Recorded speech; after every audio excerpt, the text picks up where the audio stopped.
Touchdown, Chargers!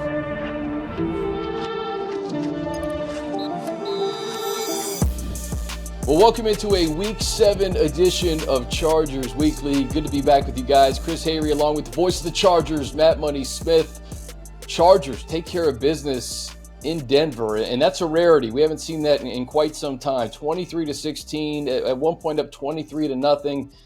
And Money, what an opportunity to get back over 500, 2-1 in the AFC West, and a soft part of the schedule coming up.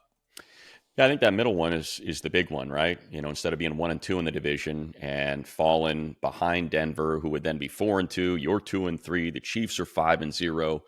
Like, that's a big one. So now they're 3-2. They're the number 2 wild card behind Pittsburgh. I know it's only 5 games and they got 12 to go, but hey, man, you don't want to be chasing. You want to be leading. You know, be the chased. Don't be chasing. And it's a tough place to play, and weird things happen. And I'll say this, Chris, like, I never thought it was going to go sideways on them. I was like, yeah, you know, I can kind of see this. They're running the ball a lot. They're running into stacked boxes, and they're playing the clock instead of playing the Broncos. And that's something I think, like most fans, it's hard for us when you're not in the middle of it all, and you've got all the numbers, and you know, okay, well, here's how much time is left. Here's what our lead is. This is what we should be doing, as opposed to just keep doing what you do, man. Just keep that foot on the gas. And that's just a different approach. You know, that's sort of the fan view versus we've crunched all the numbers. We know the way this is supposed to go, and this is how we're going to play it, because all we care about is the win. We don't care if it's 23-0 or 23-16. Win's a win, and it's in the division, and now you're 2-1, and you've got a road win, and you've got a home win against the Raiders, who are apparently, you know, look, things could change after we post this, but you know, they've already sent out Devontae Adams. He hasn't been on the field the last 2 weeks anyway, but now, you know, kind of weird comments from Max Crosby. Who knows what that thing's going to look like the rest of the year. So it's a nice little beginning to be 2-1, having played each of your 3 opponents once already in the division. We'll take 4-2 in the division. Nothing wrong with that. Oh, yeah, no question. And, you know, for you guys who haven't seen the AFC standings, take a look at some point before Sunday. There's 4 teams with just 1 win. The Chargers play 3 of them upcoming this season. You're 2-1 in the division, as Money alluded to. That you're already in the playoffs right now, and you could essentially make the playoffs, Money, over these next 5 weeks. I mean, if you can go 5-0, 4-1 against these teams that are under 500, you do a world of good in terms of making the playoffs, because you have some tough games down the stretch, but at the same time, you also have Las Vegas, New England, and then teams that you can get up for, like Baltimore here in 5 or 6 weeks. But before we get to the fourth quarter, because I do want to talk about that fourth quarter, the game plan was perfect. The balance in terms of the runs and the throws. And again, it's a product of Justin Herbert's healthier. You know, he was on the move a little bit. He spread the ball to 9 different receivers throughout the game, but it was 9 different receivers through the first quarter and a half. Yeah. So Justin was dealing, and he was spreading the ball around. Obviously, the Patrick Surtain injury did benefit the Chargers, no question. But what did you like from a game plan perspective? Because it seemed very balanced. Yeah, I think you hit on a lot of it there, right? Is you look through it was the pass that set up the run, is kind of how that whole first half went. Talking about 65-35 split in favor of passes to runs, and it was working. You know, Herbert's got a passer rating in the 130s, and they're running the ball effectively, and he's slinging it around. Like you said, he looked like that ankle felt a lot better as he was on the move a lot. But the third downs you mentioned, and this is a team that had struggled on third down and was getting off the field instead of extending drives. And it's not like they were easy third downs. You know, there's 3rd and 10s to Simi, there's 3rd and 9s, there's 3rd and 12s. And when you go through them all, it's somebody different. You know, you mentioned the 9 different receivers, but I think beyond the 9 different receivers, it was also 9 different receivers on third down. Like, as you go through it, it's Fehoko on 1. McConkey on a 3rd and 9, I think, had a 12-yard gain. It was a 3rd and 10 for Simi. He's got the 30-yard connection. It's Kamani Vidal down the right sideline, wearing the number 30 on a wheel route with a linebacker out there with him. It looked awfully familiar, right? Like, it's Stone Smart for 10 yards. It's, you know, how about Darius Davis finally getting that reception this year instead of just a bunch of rushes? But it was Josh Palmer had 2 of them, as I'm kind of going through the whole box score. Will Dissly had 1. Q had 1, like every single receiver. And that's not just Herbert and the receivers. That's Roman. like, oh yeah, you're not gonna be able to figure this out. I got a riddle for you, and see if you can try to sort out where this thing's going on third down. And they just kept, moving it. And it obviously worked great. They, gosh, I want to say they had 17 net pass yards going into the half.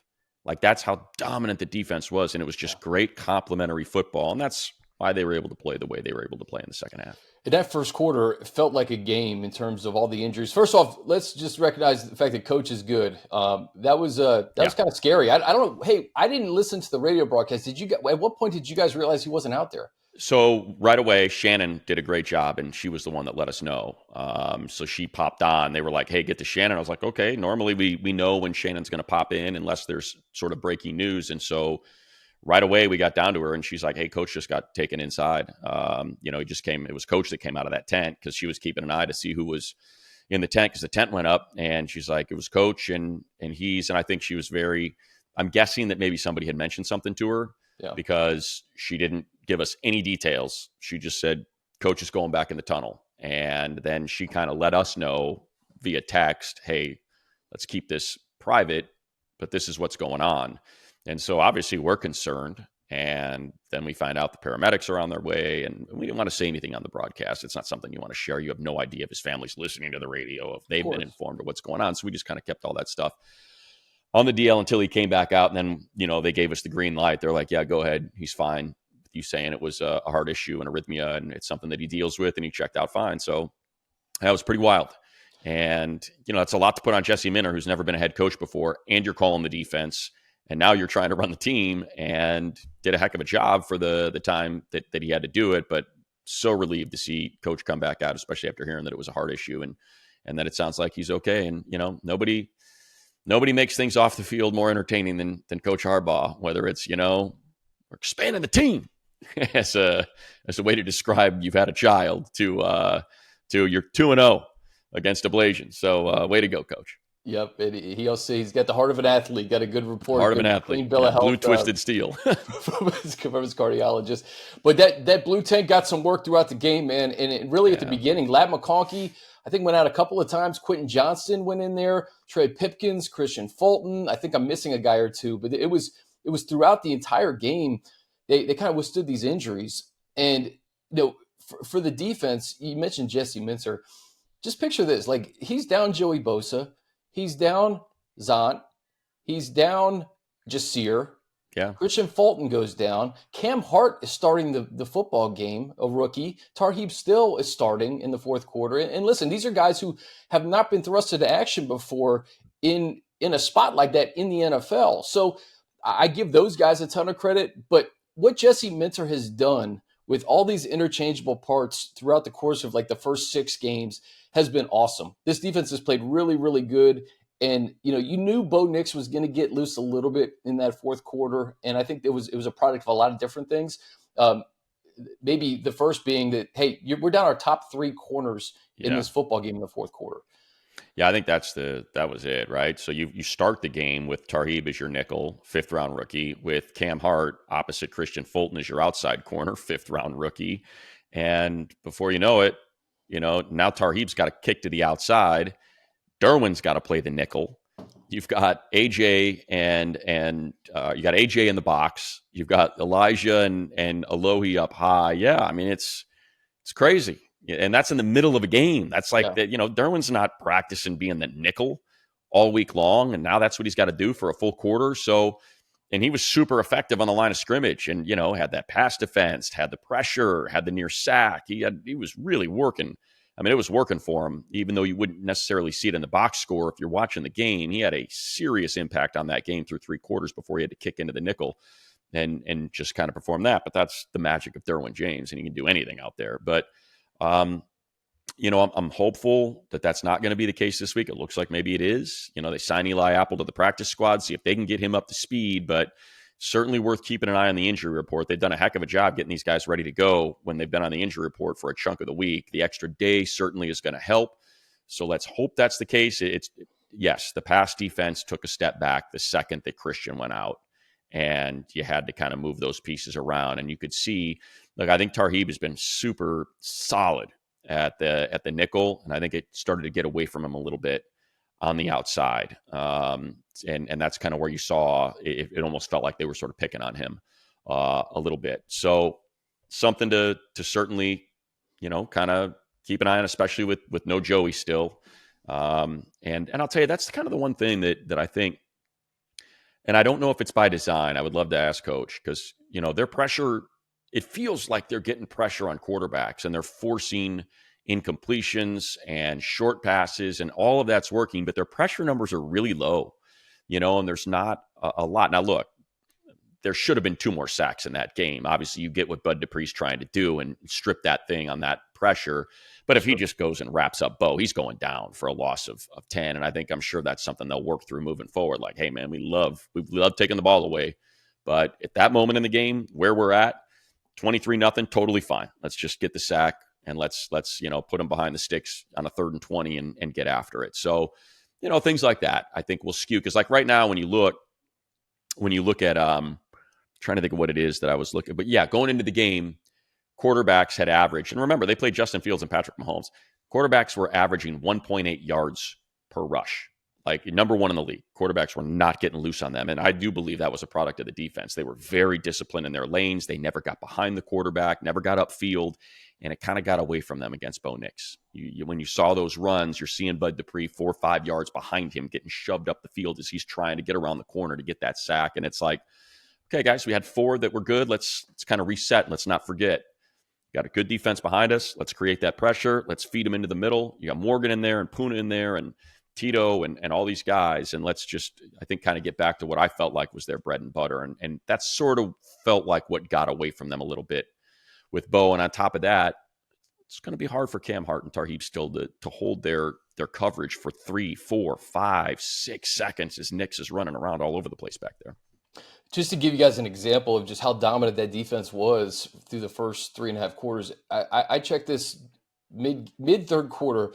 Bo Nix had a 0.0 quarterback rating. Yeah. He ended with an 84.9 quarterback rating. So all of that production came in the 4th quarter. Yeah, those final 3 drives. He didn't have enough plays and everything. Well, that's because the Chargers took the ball away twice, and then the offense did its job in terms of having a 20-play drive and just being able to control the clock. They controlled the clock for 21 minutes in that first half, Money. Well, that 20-play drive was 11 minutes.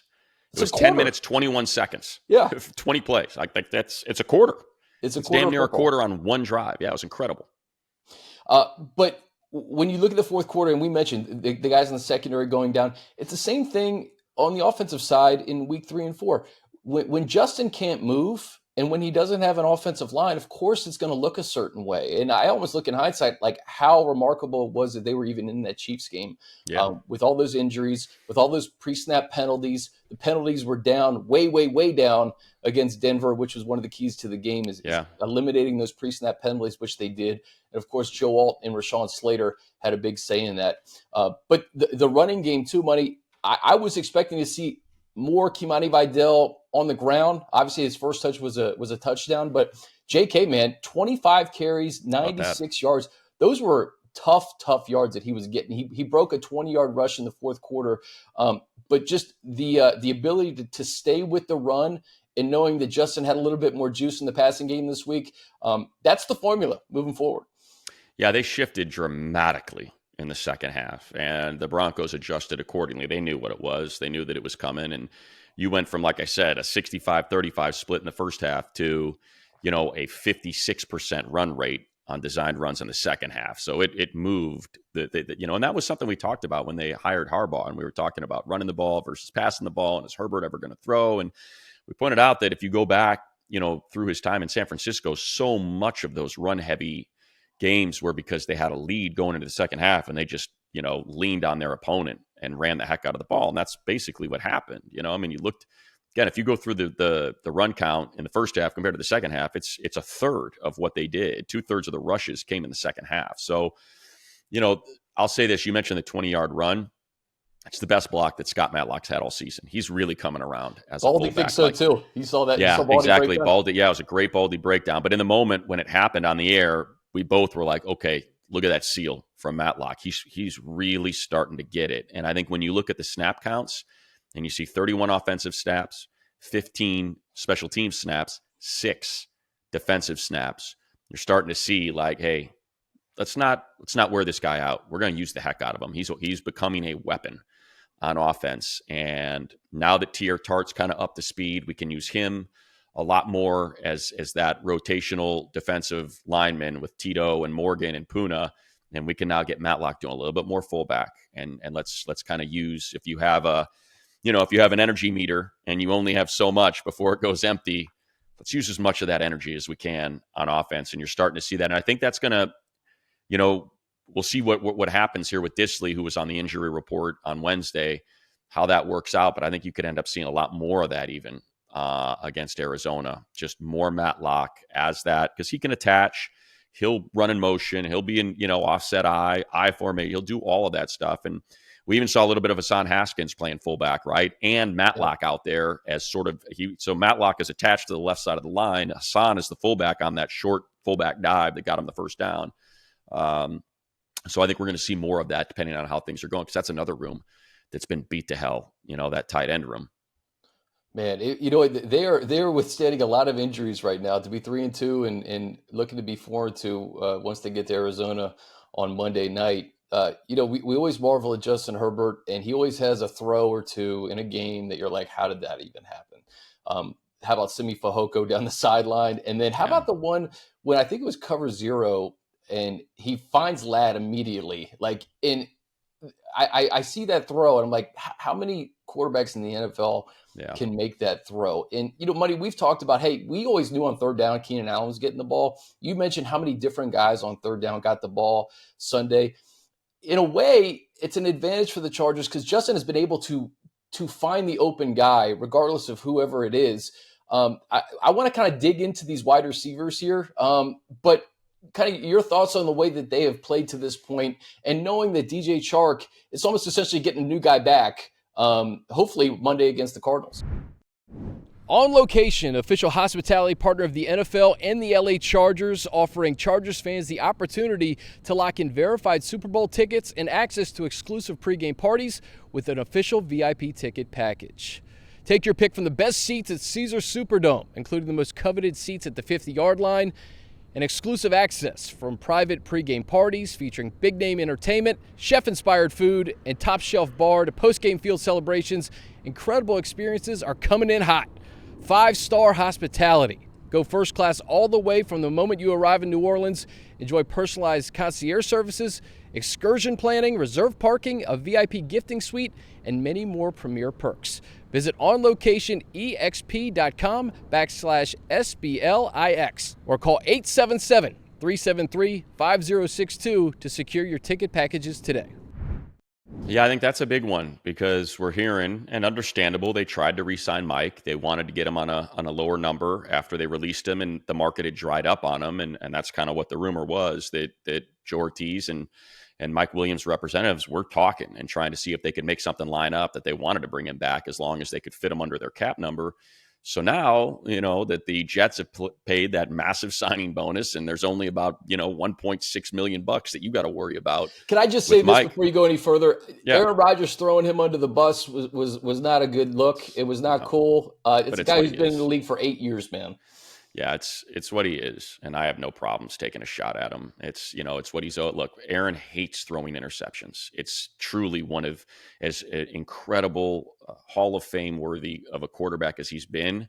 It's one of the serious issues with him is that he will hold the ball, he'll take sacks, he'll throw it because he does not want to put the ball in peril. He just hates having that interception attached to him, and it's like it's part of the game, And so on that play, kind of talking to some people, they're like, Mike probably floated inside a little bit. He's supposed to be, what the red line is, which is basically a middle line between the sideline and the numbers, and that's where you're supposed to run. But to say that he ran an in-breaker and to point out that Aaron's throw was even inside of where he was. So how you don't take some culpability for that and just say, look, Mike could have ran a better route. I could have made a better throw, and it's something that the two of us are going to work on.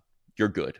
You're completely good. But that's not who he is. He's a bad guy. And I think that's bring Mike back. We know what a team player he is, how much pain that guy's played through, what the game means to him, what a team player he is. Guys, like, he is the least of a diva wide receiver.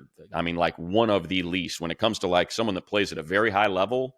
And typically along with that, they always say the further away from the ball you get and the more you start yapping, the more of a diva you are. And for Mike, that is not the case, man. So to see him have to wear that really is, not cool. It was not cool. He's coming back from an ACL too. He's battling back to get back to be a guy for the team. And then the next day, Devontae Adams shows up, and it's just like, Sure. Okay, thanks. Hey, whatever, man. Have fun.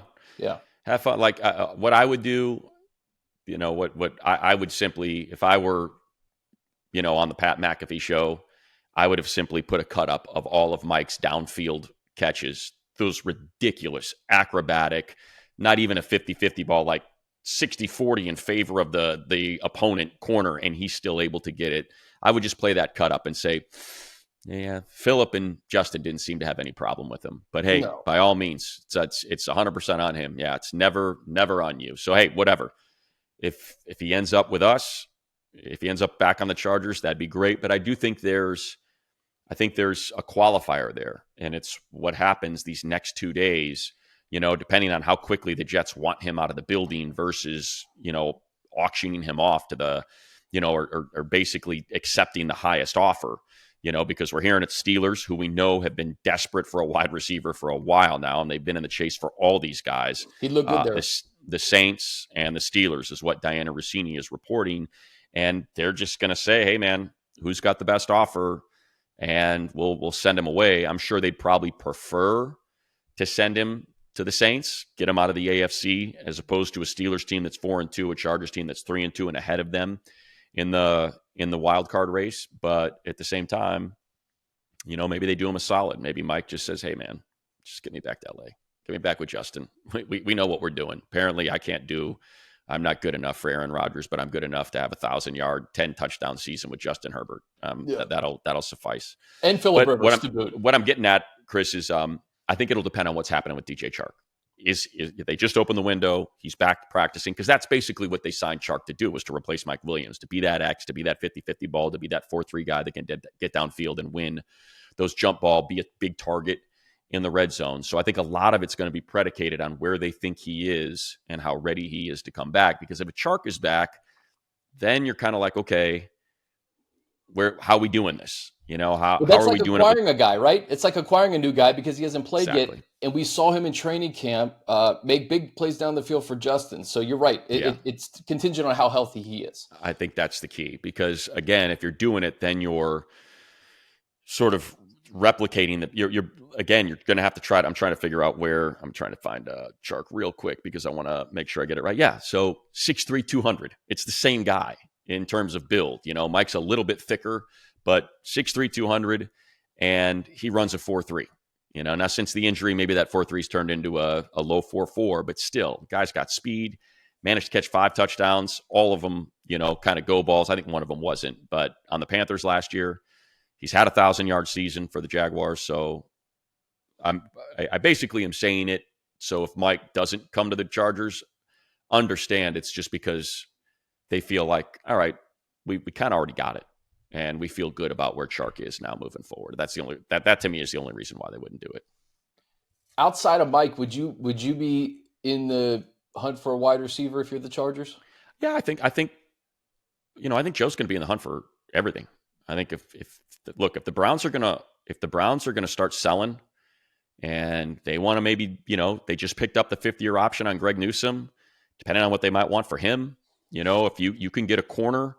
You said there's 6 teams, 6 that have 1 win. I know. So if you're looking, because of the situation with Asante, if you can find yourself a corner, if you can maybe find yourself, if you can just focus Scott Matlock as your fullback and just and now you got to pick up some slack on that interior defensive line, interior lineman. I think because it's what you're looking like. It's for the most part, it's non-premium positions. And unfortunately, when you're looking at premium positions, corner, wide receiver, like it's going to cost you a little bit more.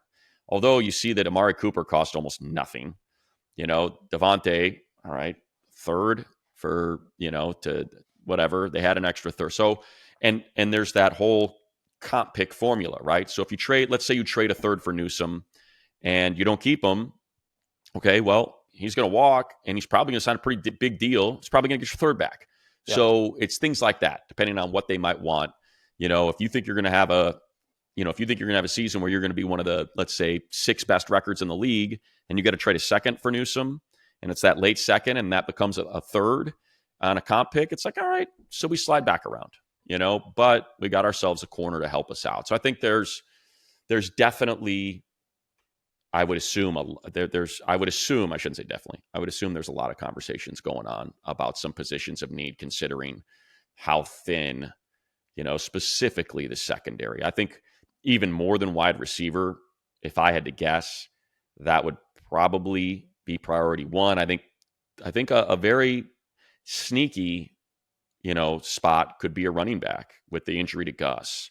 Depending on how they view Haskins, and that hammer that Gus was, would they be interested in a big back? And like I said, if you look at the standings, I'm just trying to see kind of who I'd be thinking of with those 1-win teams. If you've got Jacksonville, Carolina, Patriots, Browns, Rams, Titans, there's your 1-win team. So really nothing on the Titans. They just signed Tony Pollard. You don't want that contract. Rams, no, they got Corum and Kyron. Kyron, that's not happening. Browns, Nick Chubb's coming off the injury. It'd be certainly incredibly interesting. I just don't think with JK that you're looking for that lead back. You're looking kind of more for that hammer. The one that would be kind of interesting is, because I believe he's kind of fallen out of favor a little bit. I don't know if he has. I shouldn't say that without, 12, 13.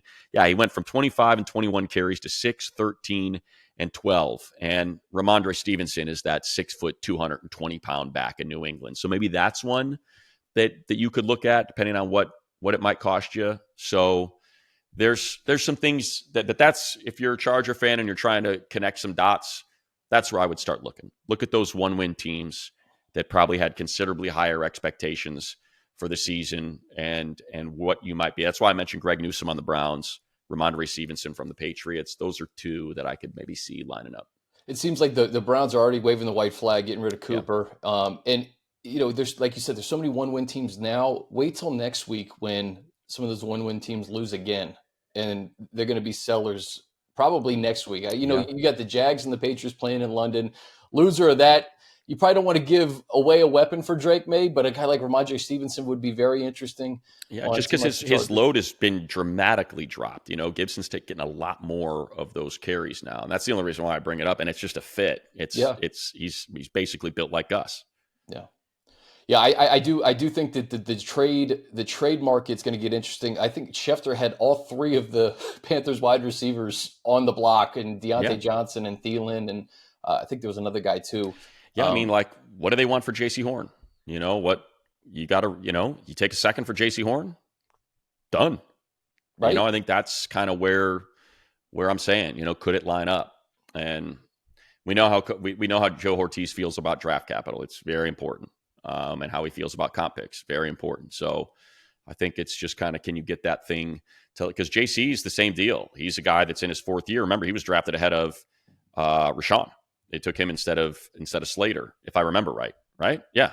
I think that was that same year. So he's going to be going where you can just pick up his 5th-year option and feel pretty good about it. Have another year with him. And, that to me is worth a second. So over the next 5 weeks, I mentioned we'll get into the Cardinals now. Arizona's 2-4. New Orleans, probably with Spencer Rattler coming to town in a couple of weeks, 2-4. Cleveland's 1-5. Tennessee's 1-4. Cincinnati's 2-4.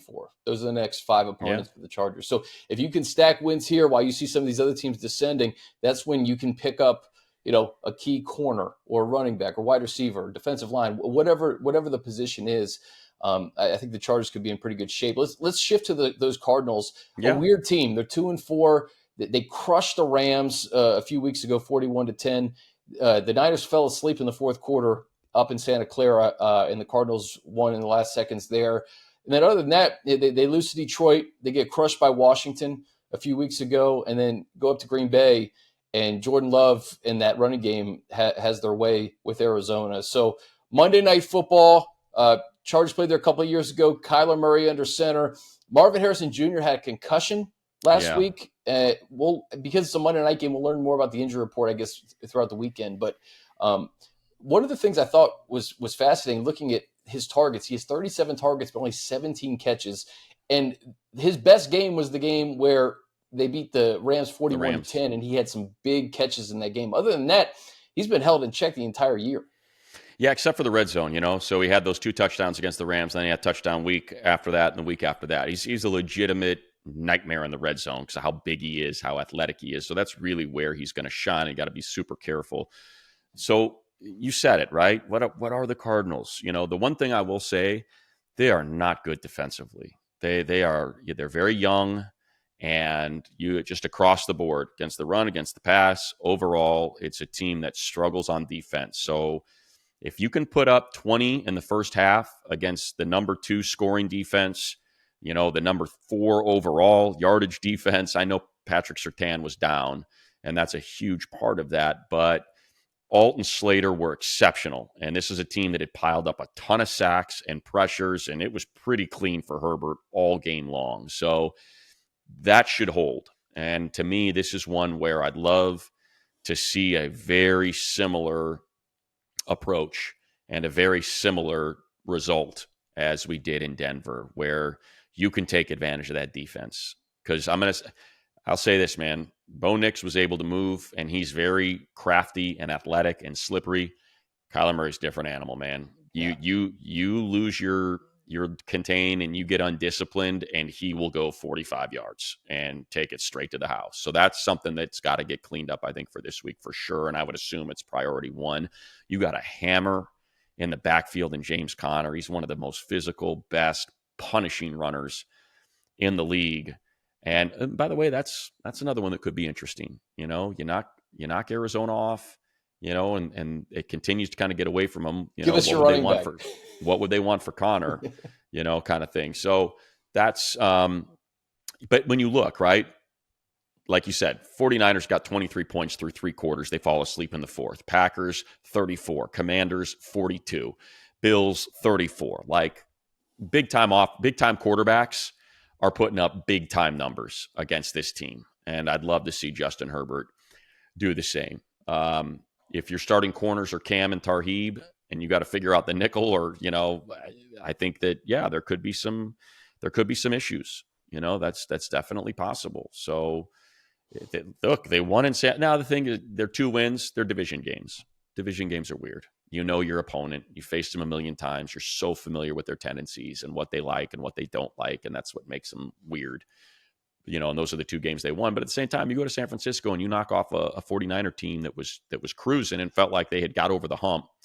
That's a team to fear. And it's a team that jumped the Bills straight out the gate, before it kind of got away from them toward the end there. So, yeah, it's not. I don't think it's an easy game by any stretch. It's a tough game because Kyler Murray's back there. But I think it's a game where hopefully this offense can take advantage of what's been a very leaky defense through 6 games.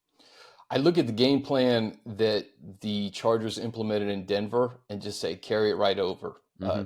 The Packers had 38 rushes for 179 yards last week. The Chargers ran the ball 38 times for, I believe, 129 yards. So run the football, keep your defense off the field, especially when you're down all these corners. And that's JK and then Kimani, hopefully, Haskins potentially. And then, go through the air with your receivers, and hopefully DJ Chark is back, and you just add him to a group of pass catchers who Justin has evenly distributed the ball to. I like the Chargers' chances in this one, man. I do think that this is the type of game and the type of defense that they can really kind of impose their will on, exactly to what they did last week in Denver. Yeah. Chark's a big. We've talked about it for weeks now. Especially with Q rolling his ankle early in that game and having to go get it taped and not seeming like he was that he was the same after that. That's a big one. But it goes back to what we said just to build on your wide receiver thoughts. What we said in the preseason. Simi was not given that spot. He earned it, man. He earned it with big catches. He earned it with blocking. And I think that's why you saw Coach Harbaugh kind of, when asked about that play, kind of describe it the way he did. And like, hey, man, was coming for that guy. He does everything right. Practice habits, just dedication to his teammates, not getting the targets, but still out there blocking his tail off, whatever you need him to do. And then he gets his opportunity, and man, does he deliver, on a potential 3 and out, and being able to track that ball and secure it as it's sailing over the head of Riley Moss, who's essentially blocking you the whole way. It's a perfectly thrown ball from Herbert.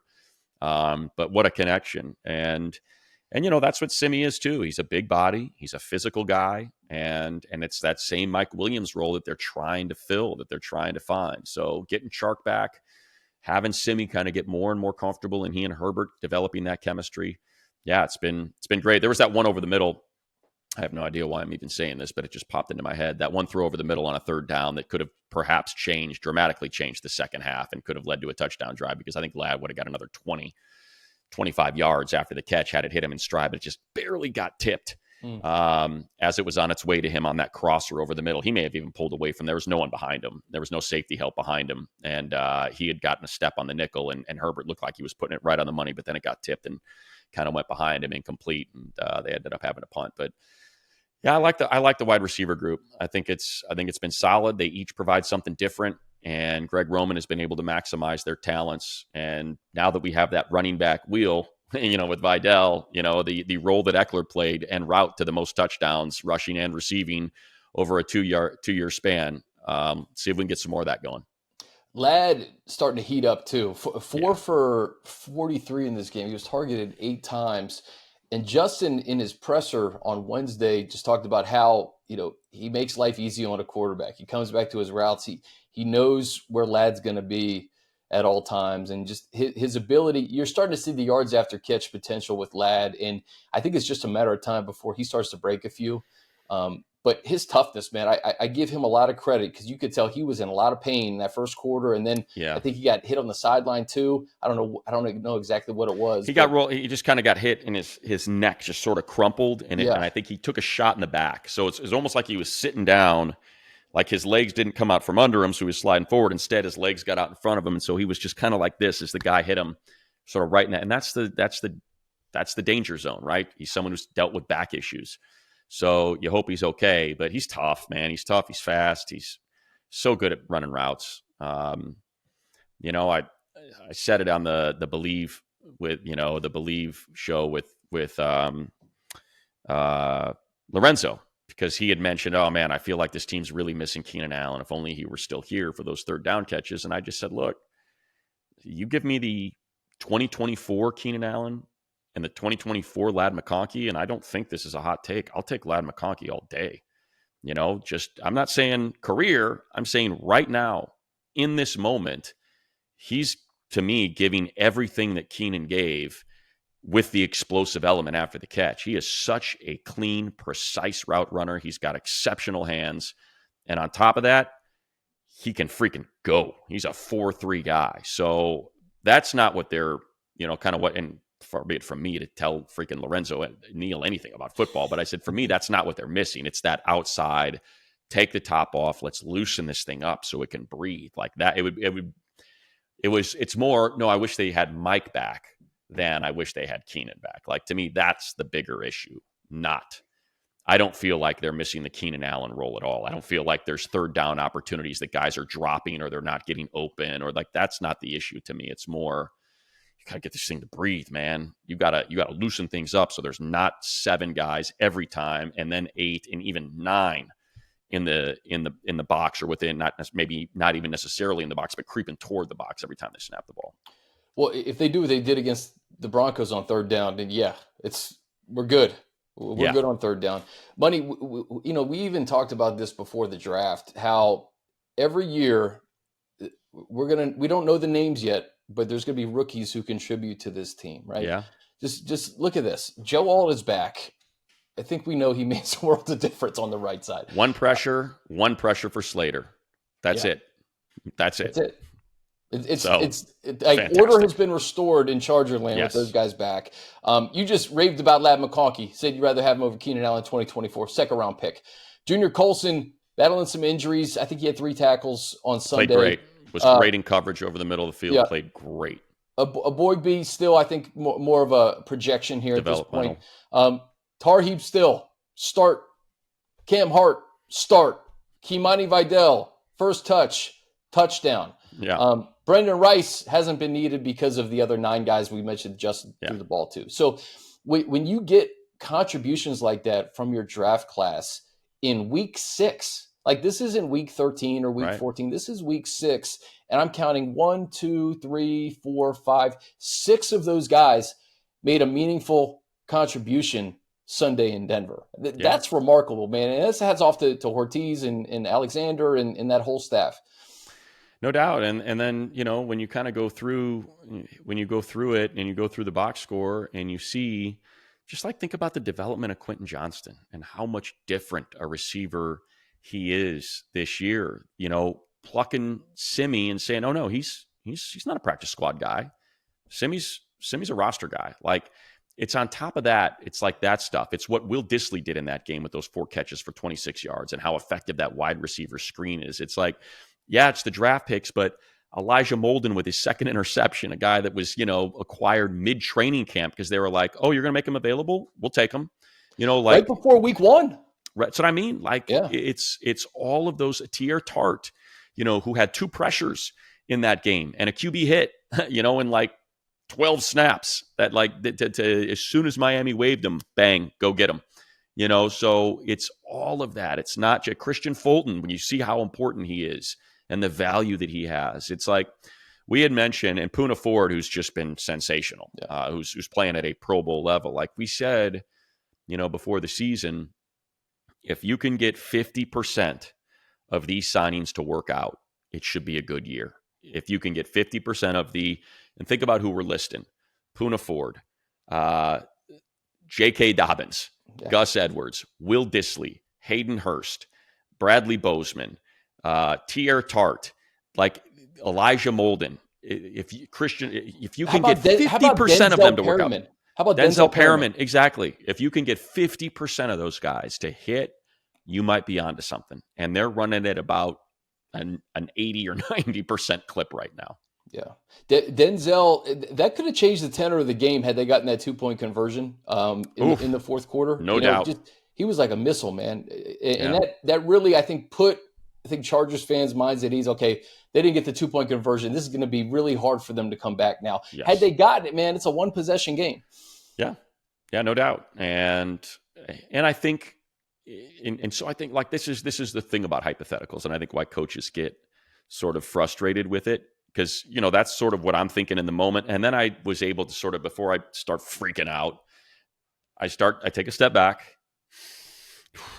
breathe, and I say, okay, 1, this team and this staff does not lose games like this. Number 1, no. There's no reason to believe. Number 2, they're playing that last drive way different if that's the case, knowing that they still need 2 scores and an onside kick.